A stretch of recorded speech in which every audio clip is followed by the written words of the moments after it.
Doctor ortho Ayurvedic oil and capsule. अब दर्द भी घुटने टेकेगा। संसद के शीतकालीन सत्र का 7वां दिन, लोकसभा में एसआईआर पर संग्राम, राज्यसभा में वंदे मातरम पर चर्चा।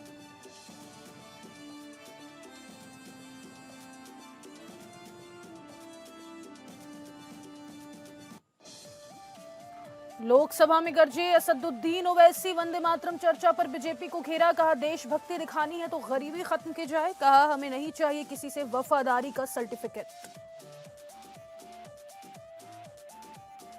यूपी एसआईआर मामले में एक बार फिर बढ़ेगी एसआईआर की अवधि, यूपी में 3.25 करोड़ गन्ना फॉर्म नहीं आए वापस, चुनाव आयोग गंभीर। इंडिगो पर एक्शन की तैयारी में सरकार, उड़ान शेड्यूल में होगी कटौती, दूसरी एयरलाइंस को दिए जाएंगे स्लॉट।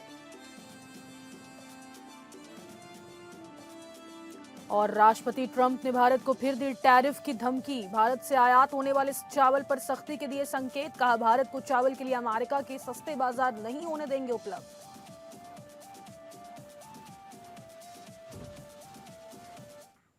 नमस्कार, स्वागत है आपका एपीएन न्यूज में। आपके साथ मैं हूं सदफ फातिमा। बुलेटिन की शुरुआत करेंगे जहां संसद के शीतकालीन सत्र में आज 7वां कार्य दिवस है। लोकसभा में आज चुनाव सुधारों को लेकर चर्चा हो रही है, जबकि राज्यसभा में भारत के राष्ट्रीय गीत वंदे मातरम के 150 साल पूरे होने के विषय पर चर्चा की जा रही है। बता दें कि गृह मंत्री शाह के भाषण से पहले शीतकालीन सत्र के 6ठे कार्य दिवस पर लोकसभा में वंदे मातरम पर 10 घंटे से अधिक समय की विस्तृत चर्चा हुई है, जिसकी शुरुआत प्रधानमंत्री मोदी ने की है। बाद में इस विषय पर रक्षा मंत्री राजनाथ सिंह, पूर्व विदेश मंत्री सुषमा स्वराज की बेटी और दिल्ली से सांसद बांसुरी स्वराज समेत कई सत्ताधारी सांसदों ने भी भाषण दिए। लोकसभा में वंदे मातरम पर चर्चा के दौरान कांग्रेस की तरफ से गौरव गोगोई और प्रियंका गांधी वाड्रा ने भी अपने वक्तव्य दिए। विपक्ष की तरफ से बोलने वाले अधिकांश सांसदों ने सरकार के तीखे सवाल किए, जिनमें पश्चिम बंगाल से नवनिर्वाचित तृणमूल कांग्रेस सांसद महुआ मोइना और बिहार की पूर्णिया लोकसभा सीट से निर्दलीय सांसद राजेश रंजन और पप्पू यादव के नाम शामिल हैं। मणिपुर से निर्वाचित कांग्रेस सांसद ने वंदे मातरम पर अपने वक्तव्य के दौरान सरकार से उनके राज्य से जुड़े मुद्दे पर 3 घंटे की चर्चा कराने की अपील भी की है।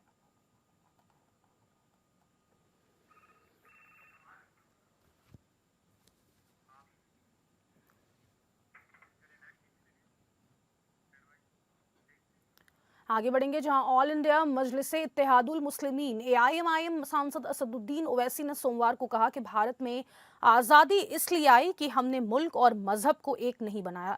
उन्होंने लोकसभा में वंदे मातरम पर विशेष चर्चा में भाग लेते हुए कहा कि हुकूमत इस पर जोर जबर नहीं करे, अगर जबरदस्ती करेंगे तो यह संविधान के खिलाफ है। ओवैसी ने कहा कि जिन्होंने जंग आज़ादी में हिस्सा नहीं लिया, आज वो वतन से मोहब्बत की बात कर रहे हैं। उन्होंने कहा कि देशभक्ति दिखानी है तो गरीबी खत्म की जाए। उन्होंने कहा कि भारत में आज़ादी इसलिए आई कि हमने मुल्क और मजहब को एक नहीं बनाया। उन्होंने बीजेपी पर निशाना साधते हुए कहा कि क्या वे वंदे मातरम को वफादारी का टेस्ट बनाना चाहते हैं। आनंद मठ के पेज नंबर 70 और 80 को पढ़ लीजिए। इसके बाद सनातन जहां मुसलमानों के घर पाते थे, इन्हें आग लगा देते थे। आप पेज नंबर 98 पढ़िए। हमें सिर्फ इन मुसलमानों को जड़ से खत्म करना है, क्योंकि खुदा के दुश्मन बन चुके हैं। फिर आप पेज नंबर 115-16 दीजिए। फिर मुख्तलिफ इलाकों में मुसलमानों को सदा देने के लिए भेजे जाते, जहां मुसलमान आबादी नजर आती जला दिया जाता। फिर आप देख लीजिए मैडम, सफे नंबर 120 पेज 120, बंकिम लिखते हैं कि सनातियों को मालूम नहीं था कि अंग्रेज हिंदुस्तान को निजात दिलाने वाले हैं। ये आप क्यों कर रहे हैं? मुझे वतन से बेइंतहा मोहब्बत है मैडम, और इंशाल्लाह हमेशा रहेगी। मगर बावजूद इसके कि मेरी मस्जिद, मेरी इबादत गाह, मेरे कपड़े, मेरे कारोबार पर हमले होते, मगर मैं फिर भी कहता हूं कि वतन मेरा, हर वतन को हम छोड़कर नहीं जाएंगे। मगर हुब्बुल वतनी का क्या मुतालबा है? हुब्बुल वतनी ये कहता है कि वतन से मोहब्बत है तो जुल्म को खत्म करो, गरीबी को खत्म करो, बेरोजगारी को खत्म करो, जबर का खात्मा करो, अमन का गहवारा बनाओ, पाकिस्तान की दहशतगर्दी को खत्म करो, एक्सप्लॉयटेशन को रोको, शरारत को रोको, मुल्क के खिलाफ की जाने वाली साजिश खत्म करो। मैडम, भारत एक चमन है जहां पर हर फूल को खिलना चाहिए, और अगर कोई इस फूल के अगर पूरे फूल खिलेंगे तो उसकी खुशबू से ये वतन मौतर होगा। मगर अगर इस चमन का माली ये कहेगा कि एक ही फूल खिलेगा, तो मैं जिम्मेदारी के साथ कह रहा हूं, अगर एक ही फूल खिलेगा तो वो सहरा बन जाएगा और माली माली नहीं रहेगा, वो जल्लाद कहलाएगा। आगे बढ़ेंगे जहां उत्तर प्रदेश में विशेष गहन पुनरीक्षण एसआईआर के लिए एक बार फिर 1 सप्ताह का और समय मिलना लगभग तय हो गया है। बता दें बीएलओ की ओर से करीब 17.7% यानी 2.25 करोड़ मतदाताओं के गन्ना फॉर्म इकट्ठा न हो पाने की रिपोर्ट दी गई है। उच्च पदस्थ सूत्रों के अनुसार इसे देखते हुए प्रदेश के मुख्य निर्वाचन अधिकारी कार्यालय ने चुनाव आयोग से एसआईआर के लिए और समय देने का अनुरोध करने का फैसला किया है। नया फैसला 11 दिसंबर से पहले कभी भी आ सकता है।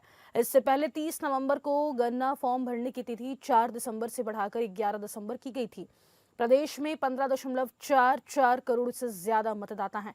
चुनाव आयोग की रिपोर्ट के अनुसार गन्ना प्रपत्रों के डिजिटाइजेशन का काम 97.3% पूरा हो चुका है। प्रदेश में 80% गन्ना फॉर्म वापस आ चुके हैं, जबकि 17.7% फॉर्म जमा हो पाने की स्थिति में ही नहीं है। यह आंकड़ा बड़ा है, इसलिए यूपी के मुख्य निर्वाचन अधिकारी नवदीप रिनवा ने सभी राजनीतिक दलों से अनुरोध किया है कि वे इन फॉर्मों को संग्रहित करवाने में मदद करें। सभी जिला निर्वाचन अधिकारियों को निर्देशित किया कि चेक कराएं कि क्या वाकई इन फॉर्मों के वापस आ पाने की स्थिति नहीं है। अभी गन्ना प्रपत्र भरने की अंतिम तिथि 11 दिसंबर, प्रपत्र भरकर वापस करने के लिए अंतिम तिथि 11 दिसंबर दी गई है। सूत्रों के मुताबिक मुख्य निर्वाचन अधिकारी कार्यालय उत्तर प्रदेश के अनुरोध को देखते हुए 1 सप्ताह का समय और दिया जा सकता है।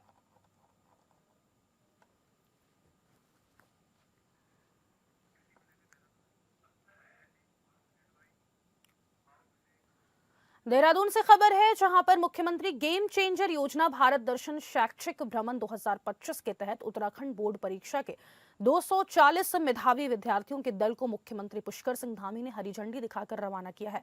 वहीं भारत दर्शन यात्रा को रवाना करने से पहले कार्यक्रम में बच्चों के बीच पहुंचे मुख्यमंत्री धामी ने मेधावी विद्यार्थियों को संबोधित किया है। धामी सरकार की इस अनूठी पहल से मेधावी विद्यार्थियों को देश के विभिन्न राज्यों के ऐतिहासिक, सांस्कृतिक और शैक्षिक महत्व वाले स्थलों के भ्रमण पर भेजा जा रहा है। इस यात्रा से छात्रों को भारत की विविधता को नजदीक से समझने का अनुभव मिलेगा, साथ ही नए ज्ञान, नए अवसर और व्यापक दृष्टिकोण का भी लाभ होगा।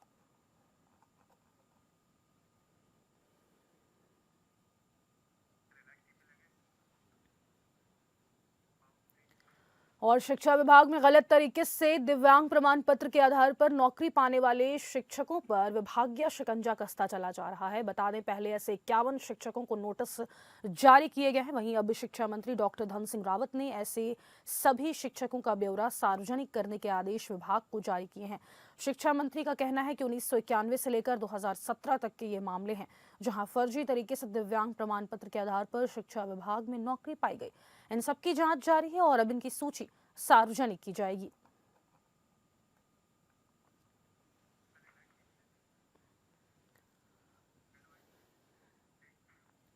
इंडिगो एयरलाइंस की हालिया बड़े पैमाने पर फ्लाइट कैंसिलेशन और परिचालन अव्यवस्था के बीच केंद्र सरकार ने एयरलाइन के खिलाफ बड़े कदम उठाने का संकेत दे दिया है। नागरिक उड्डयन मंत्री के राम मोहन नायडू ने सोमवार को स्पष्ट किया कि सरकार इंडिगो के सर्दियों के उड़ान शेड्यूल में कटौती करने जा रही है, ताकि परिचालन स्थिरता सुनिश्चित की जा सके और यात्रियों की परेशानी कम हो। नागरिक उड्डयन मंत्री ने कहा कि वर्तमान में इंडिगो करीब 2200 दैनिक उड़ानें चला रही है, लेकिन हम इसे निश्चित रूप से कम करेंगे। ये कार्रवाई उन घटनाओं के बाद हो रही है जिसमें 1 से 8 दिसंबर के बीच हजारों यात्रियों को फ्लाइट कैंसिलेशन, लंबे इंतजार और बैगेज में देरी जैसी समस्याओं का सामना करना पड़ा। सरकार के अनुसार इस अवधि में रद्द हुए 7,30,655 पीएनआरएस के लिए 745 करोड़ रुपए यात्रियों को वापस किए जा चुके हैं।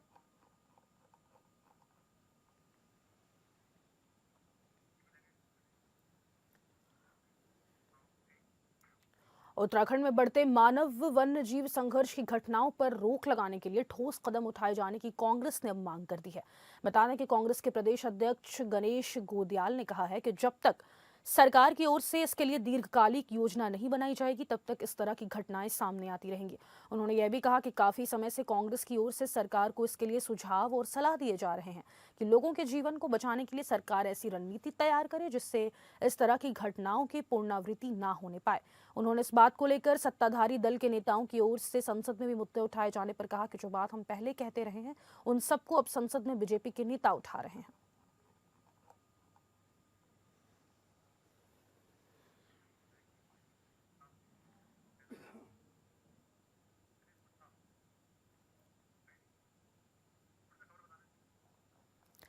तो आपको बता दें, अब लगातार वन्य जीवों की तरफ से जो उत्तराखंड में हमले बढ़ रहे हैं, उसको लेकर कांग्रेस ने अब दीर्घकालिक योजना बनाने की मांग सत्ताधारी दलों से कर दी है।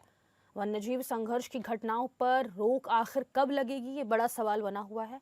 कांग्रेस के प्रदेश अध्यक्ष गणेश गोदियाल की तरफ से ये मांग उठाई गई है।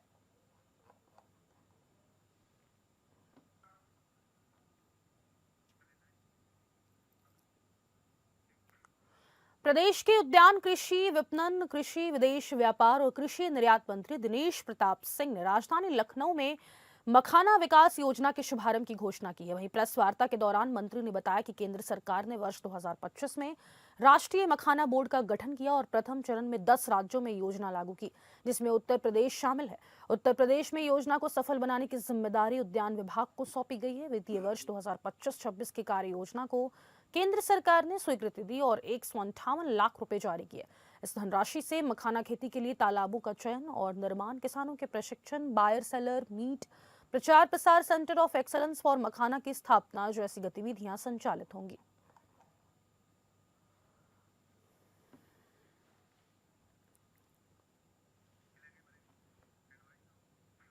आगे बढ़ेंगे जहां भारतीय जनता पार्टी के प्रदेश अध्यक्ष भूपेंद्र चौधरी बरेली के मेयर उमेश गौतम के बेटे पार्थ गौतम की शादी के रिसेप्शन में शामिल हुए। इस अवसर पर उन्होंने मीडिया से बातचीत करते हुए बीएलओ की मौतों, विशेष एसआईआर अभियान और पश्चिम बंगाल में बाबरी मस्जिद के नाम पर कथित शिलान्यास को लेकर तीखी प्रतिक्रियाएं दी हैं।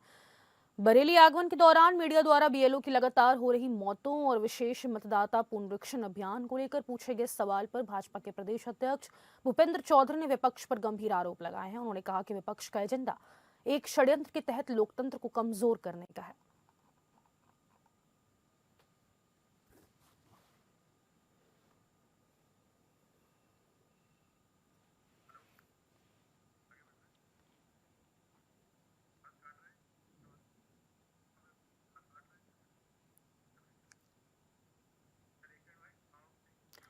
मुख्यमंत्री हेमंत सोरेन की अध्यक्षता में सोमवार को प्रोजेक्ट भवन में हुई मंत्रिमंडल की बैठक में कुल 33 प्रस्तावों को मंजूरी दी गई है। आपको बता दें, इस बैठक में बालूमाथ में डिग्री कॉलेज के निर्माण के लिए 38 करोड़ रुपए की स्वीकृति को विशेष रूप से अहम माना गया। बैठक के निर्णयों की जानकारी कैबिनेट सचिव वंदना डाडेल ने दी है। बैठक में रिम्स के सरकारी सह प्राध्यापकों को पदोन्नति देने का निर्णय भी लिया गया, जबकि गोड्डा सदर अस्पताल के एक चिकित्सा पदाधिकारी को निलंबित करने का भी प्रस्ताव मंजूर किया गया। इसके अलावा राज्य में आधारभूत संरचना विकास से जुड़े कई महत्वपूर्ण परियोजनाओं को भी हरी झंडी दी गई है। गोड्डा में सड़क निर्माण के लिए 127 करोड़ रुपए की प्रशासनिक स्वीकृति दी गई। वहीं साहिबगंज में पथ निर्माण के लिए 61 करोड़ रुपए मंजूर किए गए। डाल्टनगंज चैनपुर सड़क पर कोयल नदी के ऊपर नए पुल के निर्माण को भी मंजूरी मिली है। गुमला जिले के बानो पथ के लिए 140 करोड़ रुपए की स्वीकृति प्रदान की गई।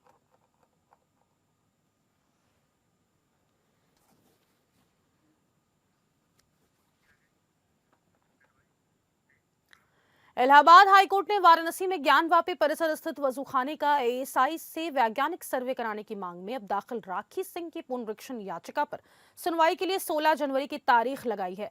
यह आदेश न्यायमूर्ति रोहित रंजन अग्रवाल ने इस मामले में सुप्रीम कोर्ट के स्थगनादेश के कारण सुनवाई टालते हुए दिया है। राखी सिंह के अधिवक्ता सौरभ तिवारी ने कोर्ट को बताया कि 12 दिसंबर 2024 का स्थगनादेश अब भी प्रभावी है।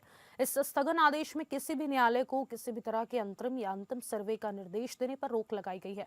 अंजुमन इंतजामिया मस्जिद की ओर से बताया गया है कि ज्ञानवापी प्रकरण में सुप्रीम कोर्ट में सुनवाई होनी है। इस पर कोर्ट ने यहां सुनवाई के लिए 16 जनवरी की तारीख लगा दी है। पुनरीक्षण याचिका में वाराणसी के जिला जज के 21 अक्टूबर 2023 के उस आदेश को चुनौती दी गई है जिसमें एएसआई को वजूखाना क्षेत्र का सर्वे करने के निर्देश देने से इनकार कर दिया गया था।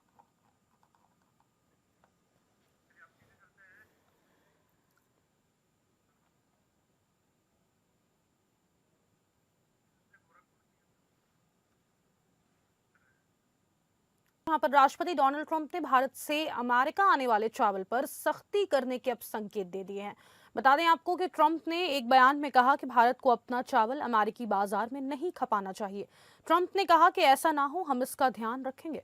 व्हाइट हाउस में ट्रंप ने मीडिया से बात करते हुए ये बात कही है। वहीं आपको बता दें कि डोनाल्ड ट्रंप ने व्हाइट हाउस में किसानों और कृषि क्षेत्र के प्रतिनिधियों से मुलाकात की है। इस मुलाकात में अमेरिका के वित्त मंत्री स्कॉट बेसेंट और कृषि मंत्री ब्रूक रोलिंस भी मौजूद रहे। बैठक के दौरान राष्ट्रपति ट्रंप ने किसानों के लिए $12 अरब की संघीय मदद देने का भी ऐलान किया। बैठक में कैनेडी राइस मिल के मालिकाना हक वाले परिवार की सदस्य मैरिल कैनेडी भी मौजूद रही। मैरिल ने कहा कि अमेरिका में विभिन्न देश अपना सस्ता चावल खपा रहे हैं, जिसके चलते देश के किसानों को बहुत संघर्ष करना पड़ रहा है।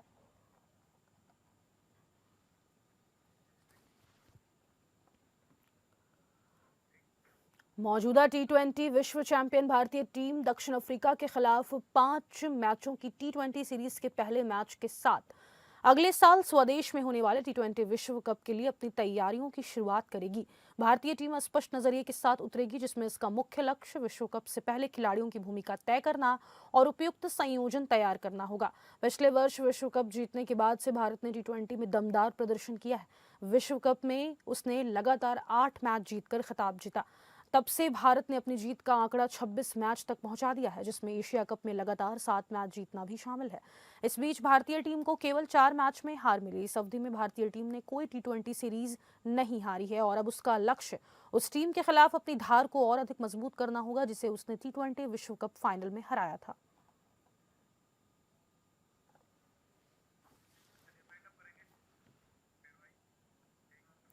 और फिलहाल के लिए इस बुलेटिन में बस इतना ही। मुझे दीजिए इजाजत। नमस्कार।